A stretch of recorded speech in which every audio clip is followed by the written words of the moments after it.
Hi everyone, and thanks for coming to Music Theory Crash Course. This video is Lesson 2, Intro to Scales. Now we can finally start getting to the fun part and start making some music here. So, with no further ado, let's get started. So as we touched on in part 1, a scale is simply a series of notes. There are so many different possible scales in music, as there are so many different potential combinations of these 12 notes.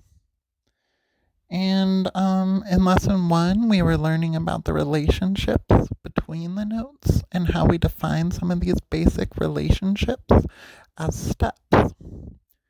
Two directly adjacent tones form a half step.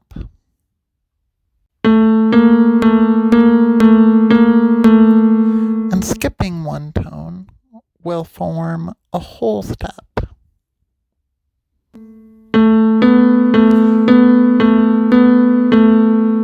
So we can use these steps to form the staircase that is a scale. So this is the major scale.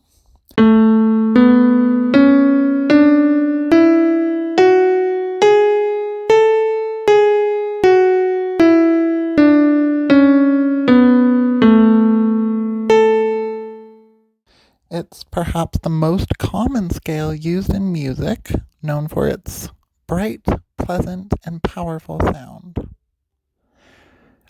You might recognize the sound of it.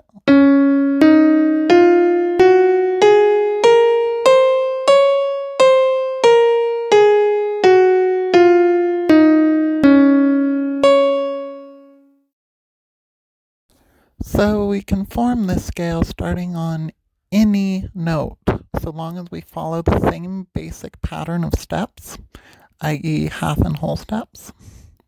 So this is how the major scale is constructed.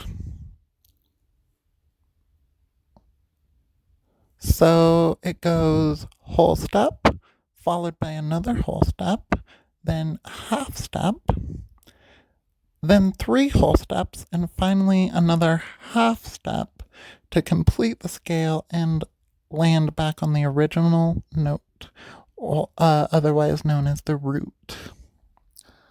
So no matter which note we actually start on, so long as we follow this pattern of whole steps and half steps, we will always produce the major scale.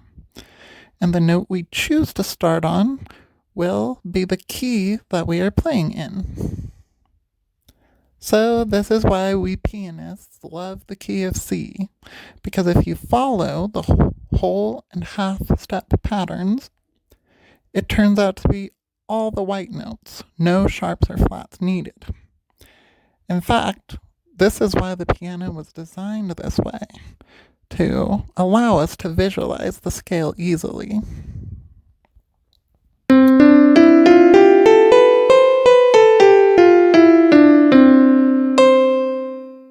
So this is the C major scale, and as we can see, the half steps and whole steps align perfectly with the black keys on the piano.